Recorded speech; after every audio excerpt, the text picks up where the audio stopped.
coming up on a special all-women edition of the Inside Indiana Business Television podcast. How are we empowering today's young women? A look at coronavirus in the workplace. We take you inside Launch Terre Haute. A new nonprofit aims to help cancer survivors. One-on-one with Madame C.J. Walker's great-great-granddaughter. And a special Insiders panel offers perspective on top women's issues in Indiana.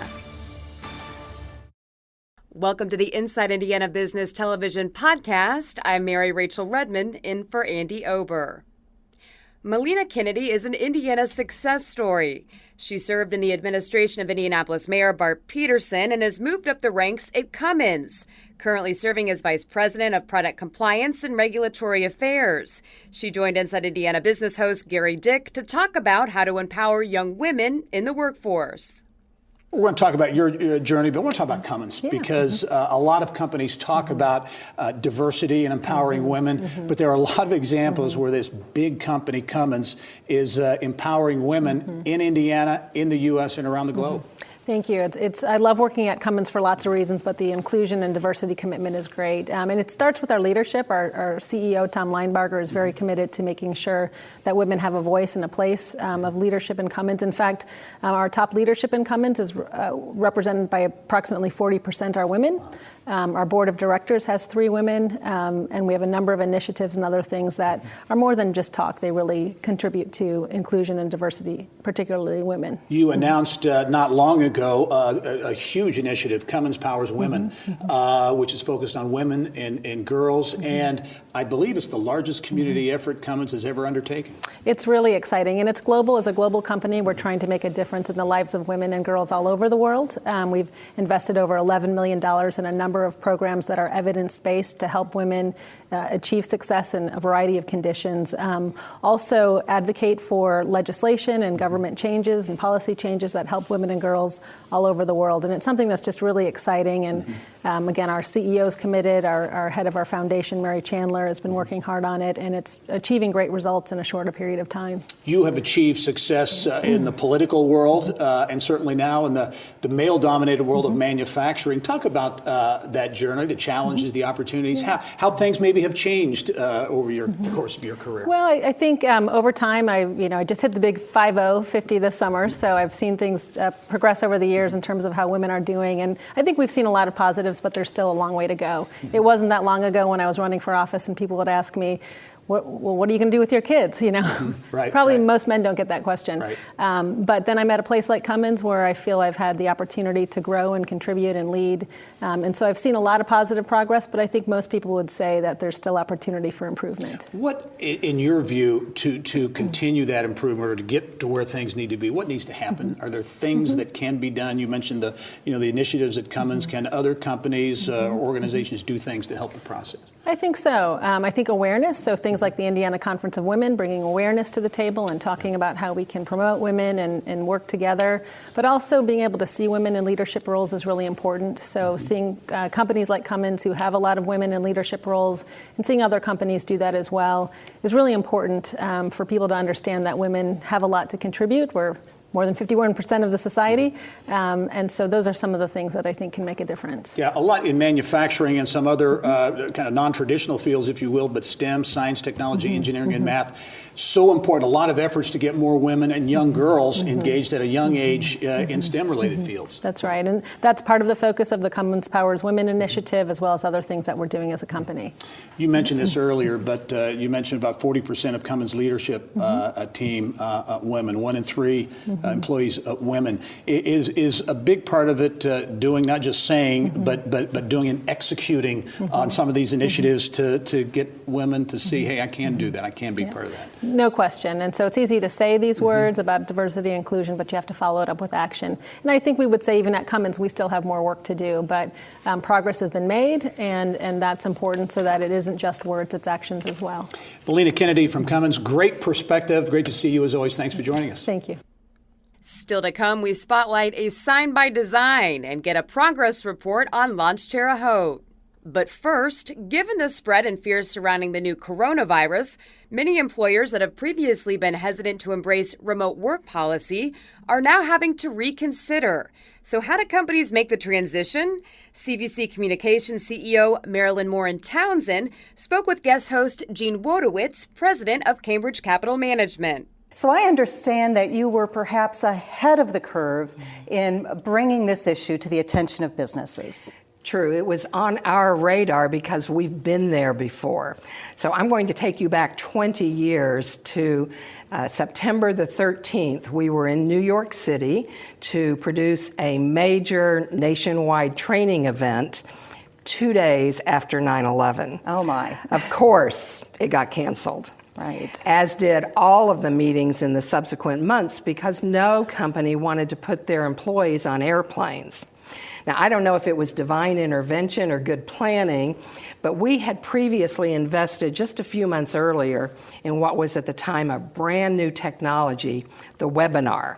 So we were able to move all of our customers to hold web meetings when they previously had planned to hold those meetings face to face. So over this 20-year period of time, we've helped a lot of companies figure out how do you manage a remote workforce when it's really necessary. And economic disruption is making it necessary. Absolutely. And companies have certainly gotten more comfortable with that kind of communication and that kind of interaction with their employees and vendors and others. Mm-hmm. Now, I also understand that you may have put together some interesting ways from an economic standpoint that companies consider perhaps vaccinating their businesses against this current outbreak. Right. When we noticed that this was coming, and about a month ago, I was in an economic development meeting when I asked the question, what are we doing to economically vaccinate, particularly the most fragile of businesses, startups? And that really caused us to put this plan into high gear, which includes a 10-point plan with such things as how do you train managers to work with a remote workforce when they have previously only worked face-to-face. So, for example, one of the tips is that you get managers to focus on the outcomes, and they make sure that they have set enough back-timed milestones so that the project will work properly. You make sure everyone understands their roles and responsibilities and that everyone knows that they are valued wherever they are doing their work. If you have some work that you can move it to, for example, a factory that isn't under quarantine, and many other things. Absolutely. And we're going to see, many companies have pandemic plans. They're now testing those and putting those into motion in ways that perhaps can provide flexibility as well. Yes. So it's important that we do that we make sure that our various employers understand how they can make good, productive use of this time. As an example, Marilyn, thank you. I know there are so many more ways that we can help. And we just have to have people look them up. Absolutely. We have a place to do that. BusinessStorytellers.com as well as Inside Edge is sharing the 10-point plan. It's totally free for all businesses. Wonderful. Thank you so much. Later in the podcast, Launch Terre Haute continues its success, and we embrace National Women's Month. But first, A Sign by Design is a full-service commercial sign company that helps clients create signs and navigate the legal system for approval, then manufactures and installs it. Beverly Miller founded the company in 1988. She talked about her company with guest host Marilyn Flowers, Senior Director of College to Career Talent Programs for TechPoint. So I want to start at the beginning. When you started your company 32 years ago as a struggling single mom, what made you think at that point, signage, that's my jam? Well, I was going to school studying to be an accountant, and I was interning with a sign company. And I was given the opportunity to sell signs. So the first signs I went out and sold were men and women's restroom signs. I was so proud of myself for doing that. But then it got to the point where I started to sell to developers, big shopping center owners, and found out that I had a passion to do this type of work in a man's field. So your company is a full-service commercial sign company that takes on all aspects of getting a sign installed, including the permitting, design, manufacturing, and installation. Is it unusual to have a company that does all of those components? No, it's not unusual for a commercial sign company to have that, because what we do is we offer our clients a avenue where they don't have to go shop for different aspects of the signage. So we have people on staff that does nothing but research the permit and the ordinances for the cities. We have people on staff that just do the design work. We have a full service and installation with cranes and all that. Maybe in a way we are a little bit different. That makes us more special than some of the other companies who might just do fabrication or just do installation. We do it all. Fantastic. One of the things I really enjoyed reading about was your environmentally responsible approach to the work. And as somebody who works in tech, I get excited about following the technological advancements of different industries. So what do you think is next in the signage industry when it comes to that? Well, the big thing in the last 10 years was LEDs, and people are still doing LEDs. They're doing fiber optics. We have a lot of fiber optic, type of signage, and but basically that's where they're going.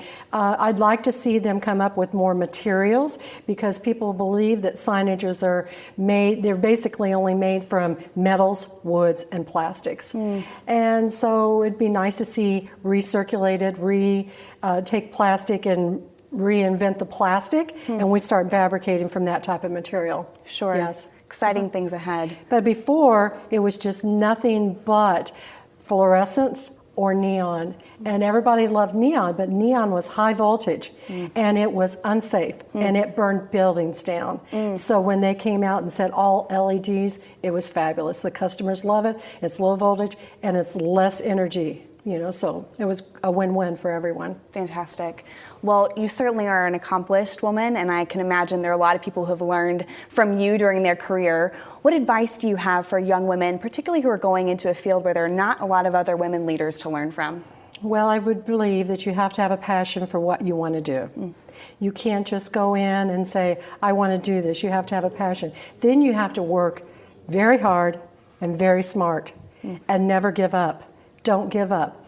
And I think to be a success is your honesty and your integrity. It will follow you through. Great advice. Thanks so much for joining us today. Thank you. Still to come, 5 ways to celebrate National Women's History Month in Indiana. And we introduce you to the Coruna Precision Wellness Center. But first, Launch Terre Haute is a membership-based collaborative co-working and business incubator space for freelance workers, entrepreneurs, startups, and more. The goal is to help root and grow business in the region. Executive Director Shelley Klingerman joined guest host Lisa Mitchell, communications expert and founder of Power Body Language. Well, Indianapolis gets a lot of the spotlight when it comes to entrepreneurial growth. There's a lot of great innovation happening in Terre Haute and the surrounding areas, due in large part to the work that you're doing there at Launch Terre Haute. Can you tell us about some of the current initiatives that are helping to propel the growth there? Yeah, actually, our region has gone through a planning phase, and we have all come together. We've done a needs assessment. We've listened to the community to see what it is they want, and we brought all of that back in. We're sharing that throughout the community, throughout the region, and what that's doing is it's starting to fill voids in our market for entrepreneurs to go have the opportunity to fill these voids and open up new businesses around what's really being kind of in demand by our community. We're also looking at building a convention center in downtown Terre Haute, which is going to require density of businesses around that. So that's just a really great runway for entrepreneurs to maybe open up their dream retail, maybe their dream restaurant or service business. That's great. I love to hear about those exciting things happening. One of the programs that's spurring innovation in the tech industry is a monthly Tech Talk series, and you're hosting that there at Launch. Can you tell people what they can expect when they attend a Tech Talk, and how that's helping to propel the entrepreneurial environment in Terre Haute and beyond? Yeah, well, Terre Haute has a large concentration of higher ed, and so with those higher ed institutions comes a deep knowledge in some of these emerging technologies, and so we've partnered up with our higher ed community, and we are launching a Tech Talk series to introduce what these emerging technologies are, to get an understanding, just a really basic understanding of what they are and how are they applied. That allows entrepreneurs who are maybe looking to form a business around one of these technologies, it gives them a little bit of a baseline. It also gives existing companies an insight to what are these, how could we maybe bake them into our existing business? Is there a market we could open up by leveraging it? And also, as we all know, is there something disruptive coming down the pipe that we need to know about? Yeah, absolutely. That's such an important way to build community and provide resources. You're also hosting the G-Beta Accelerator Program. As a G-Beta alum myself here in the Indianapolis cohort, I know what an amazing program that is and what a valuable resource it is. How is the G-Beta program there in Terre Haute been able to help not only launch companies, but also connect them to investment? Yeah, so the G-Beta program is a 7-week program that really fosters 5 companies that they have chosen to bring into the cohort. They really handhold them through a process, but along the way, they open up a lot of their lunch and learns. They open up some of their resources to our local entrepreneurs who maybe are not going through the process, and to just existing businesses. So they have the opportunity to sit in on some of that education, which has served really beneficial, and we've had great participation. That's awesome. And I know you have a deep entrepreneurial spirit there. How do you feel that ties into your success with your role? Anytime you have an opportunity to get exposed to resources, to education, to mentors and coaches, there is nothing bad about that. That's incredible. Thanks so much for joining us, Shelley. Remember, you can catch Inside Indiana Business Television on stations throughout the state every weekend. Head to InsideIndianaBusiness.com to check listings. Later in the podcast, a new wellness center looks to help cancer survivors, and a development program for women is seeing early success. Now we turn our attention to Women's History Month and ways to celebrate the female throughout Indiana. From the soon-to-reopen Madam Walker Legacy Center to the 100th anniversary of the women's right to vote. Yelp Midwest Regional Director Brittany Smith shares some statewide suggestions with Indiana Grown Program Director Heather Tallman in our Trindiana segment. Well, tell me a little bit about the Madam Walker Legacy Center. Yeah, as you kicked off, this center located on Indiana Avenue downtown has gone through renovations, and now is a great time to schedule your visit to see it as it's about to reopen. Beautiful historic landmark. It's actually a national landmark and really highlights the history of Madam Walker. And to build upon that, you can keep learning more about Madam Walker by going to the Indiana Historical Society, which has an exhibit right now, 1915, You Are There, Empowering Women exhibit with several artifacts from Madam Walker. It's truly a beautiful exhibit and walking distance from the Legacy Center. Oh, fantastic. Yeah. Well, every day we should be supporting women-owned businesses, but this month, what are we looking at? Yeah, this is we love to celebrate it every day. And one of the fun things that's new actually in the Yelp world is that you can search women-owned businesses through the app, and it'll actually pop up for near you which ones are women-owned. Nice. They've opted in. Hot Room Yoga is a great location, example of that. They have locations throughout the state. Now in Chicago, a great example of businesses that are owned by women and growing. Taqueria Loose Tacos in Union City, Indiana. There are businesses on main streets throughout the state that are really making a difference in the community. So now's a great time to support them as well. I think so. And I think this year marks the 100th anniversary of our right to vote. Tell us a little bit about that celebration. Yeah, thanks to Indiana Humanities, they've partnered up with a statewide organization of groups that are helping elevate this story from small towns from Monroe County to Crawfordsville. They're hosting events and programs and exhibits that you can see right in your backyard that celebrate this right to vote, and you can learn something new about the state. Well, what about the people who would like to volunteer their time? What kind of Yeah. opportunities are out there? Yeah, a great example of this is Dress for Success. This is one of the dozens of nonprofits throughout the state that are helping women. Dress for Success in particular has locations in Fort Wayne, Michiana, as well as right here in downtown Indianapolis. And they provide resources for women who are looking for resume review prep, interview prep. If you're wanting to donate suits and items for preparing for interviews, this is a really great organization to get involved with. You can actually just go to the Yelp app and look up nonprofits near you, and hopefully you'll give back this season. Nice. Well, let's end on an Indiana Grown note. Yes. I think we've got some members to talk about too. Exactly. This is raising a glass to women in the alcohol industry, which is often male dominated. These are businesses throughout the state that are really paving the way. Bear Wallow, located in Nashville, Indiana, is such a fun spot. You can go there and do tastings. They have a variety of spirits. They do some fun ball jar shake-ups that I love as well. Another great example of that would be Scarlet Lane in McCordsville, Indiana. These are two great women pioneered businesses that you can support. Just the tip of the iceberg throughout the state. Well, we can find more information using the Yelp app. Thank you, Brittany, so much for coming and celebrating this month. Still to come, a successful push to advance Indy women. And we go one-on-one with Madame C.J. Walker's great-great-granddaughter. But first, in Sanskrit, karuna is the practice of being present to another who is suffering and acting out of compassion to assist them. The Karuna Precision Wellness Center aims to do just that for cancer survivors. Founder Jamie Rinbarger spoke with Kylie Valletta in the Business of Health. You've spent your whole career at IU Health. You're currently Chief of Hematology Oncology at Riley Hospital. You've dreamed about this center for a long time. Why do you see a need for this? Yeah, absolutely. Well, the reality is the whole field of oncology is incredibly exciting, and I think we've come such a long way, particularly in pediatrics, but really across the board, even with adult malignancies, in curing a large percentage of people who develop cancers. And what I found was after treatment, many people are sort of feel very isolated and on their own and not really sure how to get back to the full healthy lives that they want to live. And so I think in recognizing that gap, searched for services we could refer patients to and other things, and really found that it was truly a gap in our community and across the country, and so have been dreaming about a way to fill that gap and to really truly be able to help people get back to life. So you kind of exhausted the traditional route. So creating your own route. So this new nonprofit, you're going to have 3 areas of focus. Tell us about those areas of focus and what kind of services you're going to offer. Sure. So Karuna is really, it is not medical care, and it's not intended to replace any care that individuals get with their physicians, but really to help in complementing that care. And focused on 3 areas that I've seen as a physician that people often struggle with.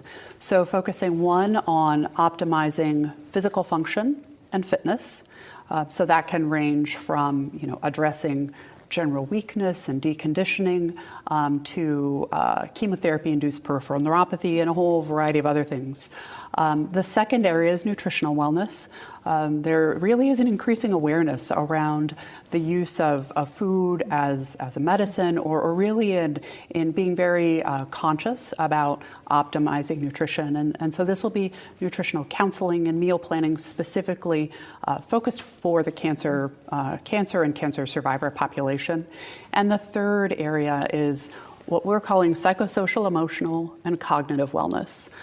So addressing everything from anxiety and depression, a post-traumatic stress disorder kind of phenomenon that many people experience, to chemo fog, sometimes is the word thrown around, or a foggy thinking, or difficulty with memory and things like that also tend to impact the survivor population. One thing that people may be thinking about is karuna, which means to act out of compassion towards someone and that really has guided your vision for this. I also want to mention the assessment that you do up front. A very in-depth assessment is free, and this is open to any cancer survivor, regardless of where they received their cancer treatment. And the precision, also in your name, is really important. Talk about the importance of that word being in your name. Yeah.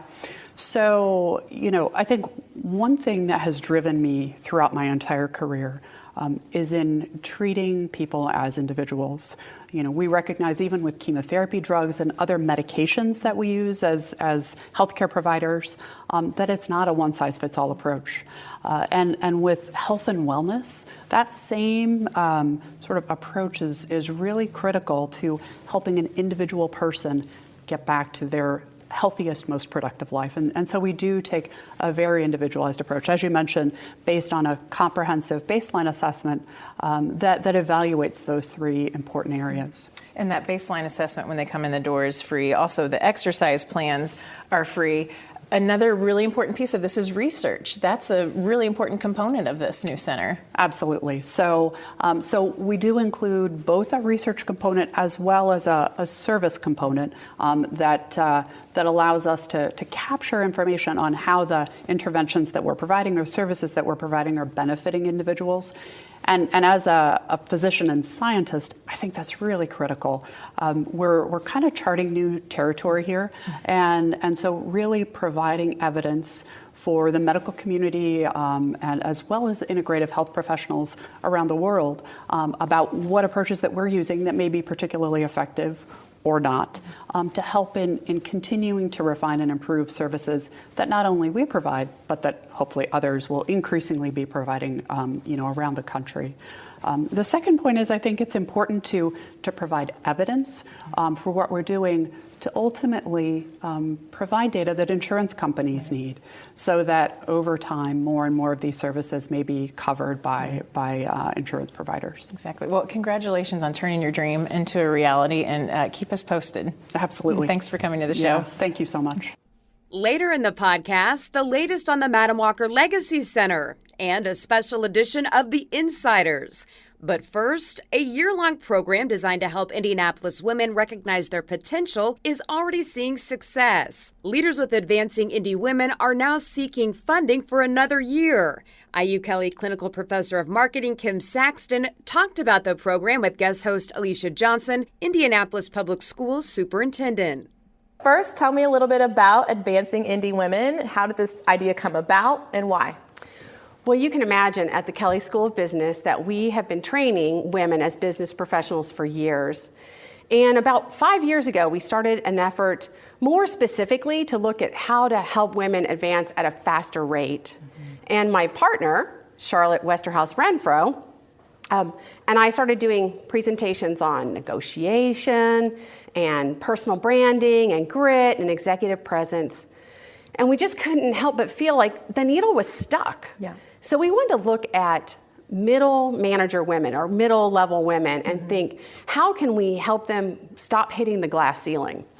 And we had both been invited to speak at Linking Indy Women, and we knew their directors, Sarah Lacey and Allie Bretnacker, and we thought, this is the perfect group of women to work with. They're already committed to advancing their careers. They're meeting monthly to talk about it. And so we started this partnership with them, and we surveyed their population, their community, to see what kinds of things they thought they needed. Sure. And then we invited them to apply, and we had 130 applications for what was originally 40 slots, and we made it 62 slots. Wow. So that was an amazing response. Obviously showing lots of women being interested. So tell me, what successes are they experiencing? How has the program gone? Well, so far we're pretty excited. We just did a mid-point survey, and what we discovered is that more than 50% of the women had found a new mentor. Awesome. 25% of the women had gotten a promotion. Wow, that's incredible. Incredible. And some people had even decided to become self-employed, which is something we didn't expect, but we think because they looked at what they were doing and thought about where they wanted to go next, they decided to grab the small business by the horns. Wow. So I know you've done some surveys and conducted your research through the survey to understand where those women are and what supports they need. What has your research found? We were stunned to discover that this group, which is younger and highly educated and were already actively working on their careers, only 25% had a personal brand statement. Well, a personal brand statement is about who you think you are and how you're going to communicate that to the world. So it's the first step really to being advanced. And only 20% had a written career development plan, again, specifying where they thought they wanted to go. Only 10% had a sponsor. So without a sponsor, you don't get pulled through. Yeah. But the most amazing thing we discovered is that they had a really high fear of failure. So we thought we need some workshops to fix these kinds of things. And so that's why that research led directly to the 5 workshops. And the last one is about leading with confidence. Great. Well, I know a little bit about getting to learn in that area for sure. So you've gotten 1 year down and under your belt. Tell us what you're looking to do in the second year to continue those development efforts for the women in this program. Well, we were very lucky that IUPUI, through the Bantz Community Scholar Program, gave us a seed grant for this first year. And so we'd like to continue the program, but we need the funding to continue the program and invite a larger cohort next year. And we have plenty of people who are already raising their hands. I can imagine. But the other thing we discovered is that the women who are in this year want to continue, which we hadn't anticipated. So we're actually looking at new programming options to keep them engaged and continuing to excel. Great. And so if someone's interested in being supportive, how might they do that? Yeah, so they can reach out to me at the Kelley School of Business, mksaxton@iu.edu, and we'd be glad to talk about working with a corporation, a nonprofit, a foundation. We're going to continue the partnership with Linking Indy Women, so it'll continue being advancing Indy Women, but we'd like to broaden it as well. That's amazing. Well, Dr. Kim Saxton with the IU School of Business, thank you so much for joining us, and thank you for being here, and thank you for the incredible work you're doing to develop women and support them in our community. Thank you. Still to come, an all-women edition of The Insiders. But first, Madame C.J. Walker is considered to be the first self-made female millionaire in America, and she built her hair care empire right here in Indianapolis. I had the opportunity to go one-on-one with her great-great-granddaughter, Alelia Bundles. In just a few days, the Netflix biopic Self-Made premieres, and it features the legacy and career Madame C.J. Walker made starting her hair care empire in Indianapolis more than a century ago.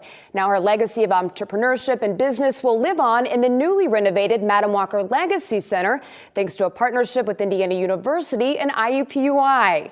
It's been an iconic building for nearly a century in downtown Indianapolis. Just off Indiana Avenue, the Walker Theater is a monument to one of the city's and arguably the country's most successful female innovators of the 20th century. I sat down with Madame Walker's great-great-granddaughter, Alelia Bundles, to discuss Madame Walker's life and lasting impact on Indianapolis. Madame Walker was really about providing economic opportunity, economic independence for women. But first she found economic independence for herself. Walker famously said, "I got my start by giving myself a start." And that she did, going from an uneducated laundress living in Louisiana to becoming the first self-made female millionaire in America by creating a hair care line for Black women that ultimately brought her business to Indianapolis. So why did Madame Walker decide to invest in the Circle City over a century ago? She was really looking for a city that had a thriving Black business community, and that was a place where she could ship her goods because she had primarily a mail order business. And when she visited Indianapolis, she met people like George Knox, who was the publisher of the Indianapolis Freeman, a Black newspaper.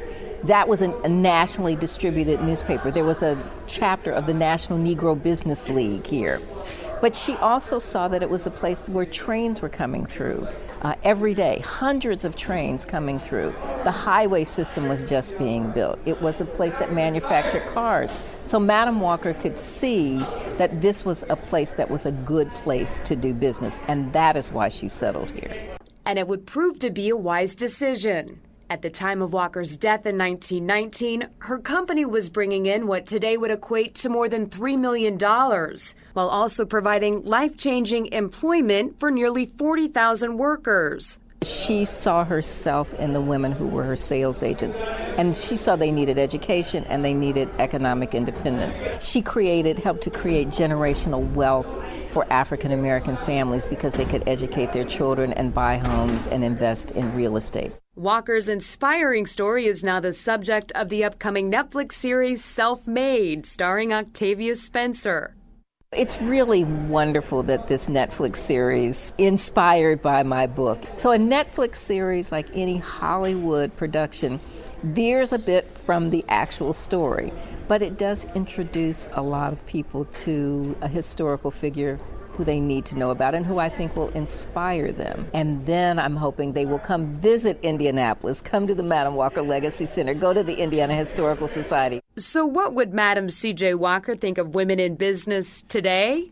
She would be happy to see that there's so many women CEOs, more women millionaires than we can count.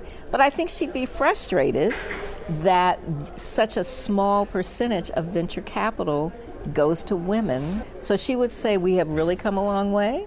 There's some really great milestones to look at, but we really still have a long way to go so that women are getting the same amount of investment and getting the same amount of support for their businesses.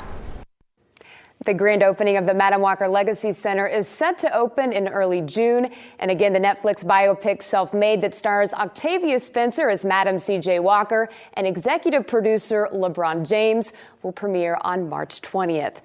And finally, a special Insiders panel takes a look at the challenges women face as leaders, entrepreneurs, and more. This week's panel includes SnapShift co-founder Stephanie Corliss, Singleton Associates co-founder Judy Singleton, and former Interactive Intelligence CFO Ashley Vukovitz. Our guest Insiders host is the Startup Ladies founder and CEO Kristen Cooper. Stephanie, we're going to get started with you. Tell us a little bit about what your fundraising experience has been like for SnapShift. Challenging, absolutely. SnapShift, we were building something new. Sure. We started in the Midwest, which has its own limitations and barriers. I'm a woman founder. It wasn't really until we got into the Generator program, a Midwest program now nationally known, that we started getting the traction and excitement that we needed from both the coasts and here back home in Indiana. Okay, so funding is a little bit tough, especially for first-time founders. It absolutely is. So, Judy, you have invested in a few Indiana startups. Why have you decided to invest in female-founded companies? I have a history of being involved in investing my time in efforts to promote women in business and in politics. And when I started investing in startups, I was taught you should try to set your strategy about what kind of businesses you want to invest in. And the first thing that came to my mind is, of course, I would like to invest in women-led startups. That's awesome. It's I had reasons. I know women have outperformed men in many ways. Right. And my first startup in Indiana, it was with Codelicious, who you know, and it's been a wonderful experience. Christine McDonald is smart and an incredible CEO. She's terrific. She is. She's so terrific. Yeah. We need more women investing in other women. We need more men investing in female-founded companies. Ashley, you have helped enterprise-level companies, startups raise money. Walk us through the fundraising process, and why do more people need to be investing in female founders? So the investment process, or the funding process, raising capital, there's many different stages of it for startups. But in the beginning, it's usually like a friends and family round where it's people that know the founder, and that's typically where that starts. Then you go to a seed round where you might bring some outside investors in. You may get some funds involved, may not. Then you start into your Series A, Series B. I think it's important that we have not only women investing in women, but also men investing in women. I think women-led companies have a lot of potential and may not have the decks and may not have a lot of the experience, particularly if you're a first-time CEO of a startup. But I think it's important to revisit and look at the CEO, the founder, look at the product, look at the market, and just look at all those things and give women a fair shake. Right. The founder, the market, the potential ROI, so important when making those decisions. Judy, tell us a little bit about what you want to see when a founder approaches you. Well, first I would look at her leadership ability, and you can generally tell that within the first 5 or 10 minutes of visiting with somebody. And then I would look at the strength of her idea, because it has to make sense to me. This world is so rough and tumble, and ideas are coming up that I would have never understood are possible. Sure. And then I would look at her track record of success, and I also would see if she's the kind of woman who supports other women. Oh, I love that. I feel like I want to be in that same club. That's awesome. And I want to get a realistic view of what is possible to make. And I am in this to make money, not just to do a good deed for women who are trying to start a new business. Right. So I have to see a reasonable plan. If she's telling me I'm going to get 10 times my money back, in 2 years, I know that's a little funny. So Right, yeah. But more than likely, women founders, we know better than Would that. never We're going to do that. present No. smart to give you the deal you need to invest in. So, Stephanie, you have been raising money for a little while. Tell us what the differences are between pitching an individual investor like Judy versus pitching to a fund. There are a lot of similarities. There are differences. The biggest similarity is the team. With an angel, you're going to build that relationship, that rapport with a little bit more. You get to know them almost, I don't want to say a personal level, but you do. Sure. You build trust. It's basically courting. Right. You court each other, right. honestly. You also want to make sure that the angel's a good fit for you. Right. They want to trust you. That's what they are going to invest in. Yeah. They also want to, make sure that their investment is safe. They're a little less risk averse, they are more risk averse than your typical VC fund or institutional money. Whereas the VC, they want to know strictly about the team, sure, the market size, and can you execute. Right. They don't even care about the product as much. Yeah. And you might only have a couple conversations with them. They don't really get to know you. They really want to see your track record, either as being a founder before, or where you went to school, or what projects and where you've worked before. Right. That's how they validate the team. Okay. So pre-seed funding is tough to raise. Ashley, you have helped people at different stages secure that kind of funding. Talk to us about what pre-seed funding is and why it's so important to startups.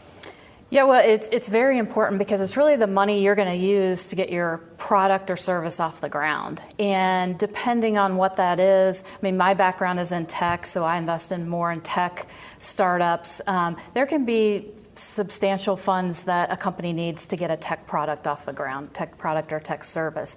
So those funds, that friends and family pre-seed funds, are very important because those are the funds you're going to use to hire employees, to, if you're manufacturing, to create to create different products, prototypes. So it's just really important. And you really need to tap into your network of friends and family. You can't feel bad about asking when you're investing, when you're an investor and you're investing in these startups. What I do, and I'm sure what Judy does, we set aside some funds for high risk investments, and that's what's going to go towards these startups. And you have to know that you might not get that money back. So when you're talking to your friends and family, you just kind of have to be in that mindset, as well as the other thing I learned was we're not talking about hundreds of thousands of dollars that an individual is going to invest. There's sometimes it could be $5,000. A lot of times it's $25,000. So you can, you can get more people to put out those kind of funds if they know that you're not looking for hundreds of thousands or $1 million. Right. So it's really important to get those funds up front, get the development done, get a product or service, maybe even get a few customers, and then you can start talking more to some of the funds or institutional investors. Right. Thank you all for joining us. That wraps up this week's Inside Indiana Business television podcast. Remember, you can find all of this week's TV segments as well as the top business news from throughout the state at InsideIndianaBusiness.com. While you're there, you can also subscribe to our platform of free e-newsletters. This is Mary Rachel Redmond for Inside Indiana Business.